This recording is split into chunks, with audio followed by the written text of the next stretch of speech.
Hello everybody and welcome to this theory video looking at 2.3, so theme 2, the third part of theme 2, aggregate supply curve, so AS. You will see on the screen now the bit of the specification that we will be going through in this video. So a really good thing that you can do after the video, go back to the specification and think to yourself, could I now answer all of these different questions within the specification? Right, so I've got a general question that I want you to answer first of all, please. So in your directed independent learning books, can you copy down what you can now see on your screen? So question 1A, 1B, 1C. I would then like you to hit pause and write down your answers for these questions. Once you've put down your answers, again hit play and compare what you've done against what I think the answer should be for these questions. So hit pause now, please.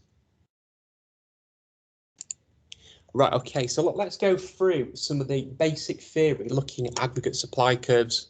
Now, first of all, it's worth remembering that aggregate supply is the total supply of goods and services produced within the economy. So we are literally adding up the supply curves of all the individual firms in all the different industries across the economy. Okay, so it's the total supply of goods and services produced within the economy. It's then really important at macro level that you understand the difference between short-run aggregate supply and long-run aggregate supply. Now, a really simple way of thinking about this is to think about a micro example, so a sandwich shop. And this is something we will explore a lot in theme 3, by the way, short-run against long-run production. Now, if we think about a sandwich shop then, to produce and sell sandwiches, businesses will need to employ factors of production. So land, labour, capital and enterprise. Now, let's imagine that a business such as this sandwich shop was to get a sudden increase in demand. So they've got to produce more sandwiches. Now, in the short run, the only way they can keep up with more demand is about employing what we call variable factors of production. And this could be land and labour. So, for example, in the short run, the business can recruit more workers to make more sandwiches, and they can buy more land resources, which could be the ingredients for the sandwiches, to increase production. In the short run, though, the capital, which is the physical shop itself, which is infrastructure, is fixed. So it's possible the business owner has signed a 2-year rental agreement on the premises, and that means the physical size of their shop is fixed in the short run. So in the short run, they have variable factors of production they can change. They could be land, they could be labour, but in the short run, they also have fixed factors of production, which in this case is the capital. Now, in the long run, all factors of production are variable. In other words, they can all be changed. So not only can the business in the long run change their land, their labour, they can also move their capital. So they could upgrade to a bigger premises, a smaller premises, whatever the business decides to do. So guys, in the short run, at least one factor of production is fixed. Normally it's the capital. In the long run, all of these factors of production will become variable. Right, you've got here then a drawing showing a short run aggregate supply curve. So what we're doing, we're measuring how supply, in this case measured by real GDP, responds to changing prices. Now, when we draw a short run aggregate supply curve, we are assuming ceteris paribus. The only thing that's changing is the price level in the economy. Now, a bit like a supply curve, if we were to have a growth in price levels, then there will be an extension in supply. If we had fall in price levels, there will be a contraction in supply. Now, if we were to think about price levels increasing, then that would lead to an extension in supply, because if price levels increase, then it means that firms are incentivized to produce more due to an increased ability to earn profits. Now, the reason why profit should increase as price levels increase is because costs in the short run often remain fixed. Okay, this is because something we call sticky prices. So it could be, for example, that businesses have negotiated price levels a year or 2 years in advance that they pay to their suppliers. The sandwich shop from before might have already negotiated a fixed rental price they pay per month for the premises they operate from. So if these costs stay the same but price levels increase, then firms become more profitable. Now, another way of thinking about it though as well, To get firms to want to supply more, there has to be an increase in prices because some costs will increase as price levels increase. So, for example, to increase production, firms might need to ask staff to work overtime, and these workers will often then demand premium wages. So if you want people to work overtime, you might have to pay them time and a half or double time, which would increase your costs, which would mean that you would need to have higher prices in the first place to justify that. But guys, the main takeaway points from this diagram is that higher prices would lead to an extension in supply. Lower prices would lead to a contraction in short-run aggregate supply. Right, now we've got here shifts in short-run aggregate supply. What we're looking at here is at the same price level, firms either becoming more willing and able to produce, that will be going from SRAS 1 to SRAS 2, or firms becoming less willing and able to produce at a given price level. This would be SRAS 1 to SRAS 3, and that will be driven by higher business costs. So let's think first of all then about what will make SRAS move outwards. So SRAS 1 to SRAS 2 will be driven by lower business costs. So this could be, for example, cheaper raw material and energy prices. So if firms can buy land resources at lower prices than they were before, their costs of production fall and they become more willing and able to supply. It could also be driven by a currency appreciation, which means importing raw materials will become cheaper. So that could lead to SRAS moving outwards. Tax rates might have fallen, so firms might have to pay lower business rates or less corporation taxes or lower VAT. And again, that will cause SRAS to move outwards, or it could be driven by lower labour costs, so wage rates falling across the economy. Obviously, if SRAS was to move inwards from SRAS 1 to SRAS 3, these things have become more expensive. So raw materials might become more expensive. Energy prices that they pay for fuel or electricity or gas might have become more expensive. Tax rates might have increased. Labour costs might have become more expensive. So the idea is, everyone, if you go from SRAS 1 to SRAS 2, it's driven by lower business costs.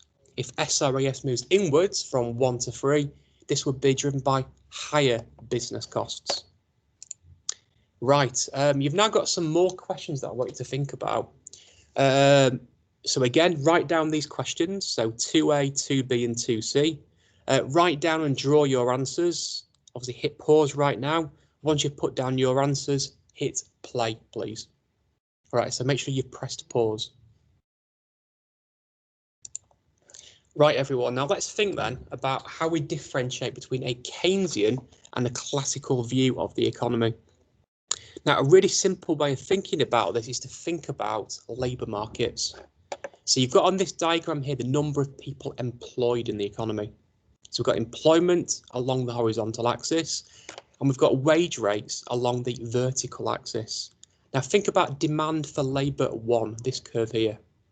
Now it's businesses that demand workers. Okay, so the logic would be that if wage rates were falling in the economy, businesses would demand more workers. If wage rates were increasing, they would demand fewer workers. But then you've got the supply of labour as well. Now it's you and me that supply our labour. And the logic would be that when we go to work, we need to be compensated for that loss of time. So a growth in wage rates would lead to more of us becoming willing and able to work, whereas lower wage rates would lead to less of us becoming willing and able to work. Now, when you look at point A in the diagram, here, the labour market is at equilibrium. The demand for labour is exactly equal to the supply of labour, which means everyone that would like a job at that wage rate is getting a job at that wage rate. So here we have zero unemployment. Now let's imagine the economy moved into a recession. Now that would lead to a lower demand for labour because the demand for labour is derived from the demand for goods and services. So if firms need to produce less output, their demand for labour curve will shift inwards to demand for labour 2. What this now means is the gap between A and B is the number of unemployed people in the economy. Okay, so businesses are now willing and able to demand only B workers, but we've still got supply A workers in the economy. Now, in a classical world, the assumption would be that markets work perfectly to clear markets. So when we're operating at W1, but we've only got a demand for labour 2, we've got a gap between those that are willing and able to work at that wage rate and the demand. In other words, we've got unemployment. So B to A measures unemployment. Now, in a classical, what will happen is wage rates will fall to W2 to clear this problem. So as wage rates fall, we're going to get this extension in demand. So more people get demanded again for employment purposes, but then less people become willing and able to work as wage rates start to fall. So again, labour markets will clear at W2, E2. In a Keynesian world, though, we have said this is very difficult to happen. So remember, A to B measures unemployment at W1. A Keynesian economist would say that we have sticky prices that stop people lowering wage expectations, and this could be driven by high living costs. So it could be childcare costs, etc., which stop people lowering their wage expectations. Government policies like minimum wages might prevent people from lowering wage expectations. Trade unions might prevent wage rates falling. So in a Keynesian world, unemployment A to B might exist even in the long run due to sticky prices. So everyone, the takeaway point is in a classical world, labour markets will clear. In a Keynesian world, it's not guaranteed that labour markets will clear, even in the long run. Right, so you've got here then, everyone, a classical long-run aggregate supply curve. Now, the belief here is that the LRAS curve is fixed. In other words, it's the production possibility frontier. It's the income of the economy based on efficient use of all of our factors of production. So what a classical economist would assume is that in the long run, the economy will always gravitate to this point here. Markets will adjust to ensure that the PPF is always achieved. Now, a good way of thinking about that is through these diagrams here. Now, let's imagine we start off at point A. So we've got AD1, SRAS1 meeting on the LRAS curve. The economy is in long-run equilibrium. But then let's imagine aggregate demand falls, and we now end up at point B. So you can now see here that the economy is in a negative output gap. The income of the economy is below the potential of the economy. So because demand is now lower than what we would like it to be, we've now got unemployed workers. So A to B means that we're now going to get in a negative output gap, a growth in unemployment. Now, the logic would then be that because people are now unemployed, wage rates will fall. And as wage rates fall, it will lower business costs, which would mean that the SRAS will move outwards and the economy gets back to long-run equilibrium at point C. So think about what's happened. A to B, negative output gap, drop in aggregate demand.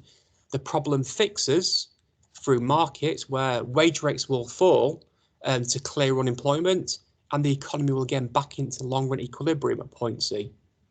So in the short run, we had negative output gap, but in the long run, in a classical world, markets will ensure that we move back towards the potential of the economy. Think about it the other way around. The economy starts off at A on the right-hand side diagram, but then we have a growth in aggregate demand to point B. Now, as we move from A to B, this growth in aggregate demand has led to the creation of a positive output gap, where the actual output of the economy is operating beyond the potential. So we've now got massive scarcity across the economy. Employment levels are really, really high. People start to demand higher wage rates. And what will this do? This scarcity will mean that wage rates will get bid upwards. So business costs start to increase. So as business costs increase, SRAS will move inwards and we end up at point C. Okay, so the idea is here, the positive output gap has been fixed in the long run by business costs increasing due to scarcity to clear the economy again at point C. So markets will equilibrate to ensure we always achieve the long run aggregate supply in a classical world. Now, in a Keynesian world, this isn't guaranteed. Remember, YFO is guaranteed in a classical world. In a Keynesian world, it's not. And look what we've got. Due to sticky wages, the economy could operate at any point below YFO. So the economy could be stuck in long run at point C, it could be stuck in long run at point B. So there's no guarantee that we're going to have that YFO being achieved in the long run. Right, okay, now look, we've then got as well. We have this very, very flat part of the LRAS curve. Here, the economy is operating significantly below YFO. So if aggregate demand was to move outwards from B towards C, there will be a significant increase in output without causing a big growth in inflation. The reason for that is you only tend to get inflation when you have scarcity. So here, as we move the AD along point B, we're going to get a huge growth in output without that big trade-off in terms of inflation. So unemployment will fall, but without creating a surge in inflation. And that's due to the amount of spare capacity in the economy. Now at point A, we can see that the LRAS curve is very price inelastic. This would mean if AD was to grow along the point A, so from here up to here, etc., to move outwards in AD here, then we're going to get a massive growth in inflation without the growth in output. And that is because all resources are currently being employed in the economy. So firms physically cannot produce anymore. Okay, so if AD was to grow along here, along this A part of the LRAS curve, you're going to get a surge in inflation without getting the benefits of the growth in output. So what a Keynesian economist would say is, well, actually, when we're at point A, we've got to reduce aggregate demand to get down towards maybe point C. And that will bring inflation down massively without significantly increasing, without reducing the output. If we're at point B, we've got to shift AD outwards towards point C. That will create a big growth in output without creating a bad impact on inflation. So point C is probably where you would like to be on the Keynesian long-run aggregate supply curve. And this kind of backs up the point that I was making before. If you are operating on this left-hand diagram, if you had a growth in aggregate demand here, you get a very minimal impact on output, but you get a huge growth in inflation. And that is because of the high scarcity in the economy. On the right-hand side diagram, we can shift AD out loads without creating inflation due to the amount of spare capacity that still exists within the economy. Right, next question, everyone. What I would now like to do, please, in your independent learning books, is to copy down these 3 questions and again, write down your answers. So hit pause now. And once you've put down your answers, you can hit play. Right, everyone. So you've got here then, what can make LRAS move outwards? Now you can see at the bottom of the page, we've got in a classical world, the LRAS curve shifting outwards from LRAS 1 to 2. And you've also got it in a Keynesian world, LRAS moving outwards from 1 to 2. Now, this is the same thing as the PPF moving outwards in the economy. So it's showing the impacts of potential economic growth. So what this means is the resources of the economy have either improved or they have increased. So think about what can cause this to happen. We've got to think about it ultimately. This is about an improvement or an increase in a country's land, labour, capital or enterprise. Now, the first thing I've put down here is technological advances. If we were to have better capital, so more ICT, more robotics on production lines, better machinery, better infrastructure, well, these things would lead to better productivity and allow us to increase our output per person. Okay, so more capital with higher technology will generally improve the country's ability to produce goods and services. The next one is something we call human capital improvements. This is about upgrading the skills and education of workers. If workers have more skills, again, they become more productive, but they're also more able to use advanced specialist capital. And again, that will improve productivity. Now, the next one, regulation. If we were to remove some rules from markets, it could be encouraging businesses to invest. So if we were to remove environmental legislation, then it might encourage firms to invest or to grow in our economy, and that can shift out the LRAS curve. Migration, if we were to attract in more workers to our economy, this can mean that we can access not just a bigger pool of workers, but also a more skilled workforce. And again, this should lead to an increase in our productive capacity of the economy. Now, the next one, demographics. If you've got an aging workforce, well, that means that generally over time, the workforce will become less productive. So if you can try and bring in more young people into your economy through migration or encouraging a higher birth rate, then that will again, hopefully increase the productive capacity of the economy. Now, the last one I've put down here is competition policy. Normally, if you increase competition across an economy, it should lead to, again, more productivity. So if you've got more businesses competing against each other in markets, then this will incentivize firms to become more efficient so they can lower prices to compete better. If workers are having to compete more for jobs, again, it's making workers become more efficient, more productive to gain them jobs. So guys, overall here then, what we're trying to say is that LRAS will move outwards when we introduce policies that improve or increase our factors of production. And normally these things are linked to improving the productivity of the economy. Right, there we go, everyone. That is the end of this video.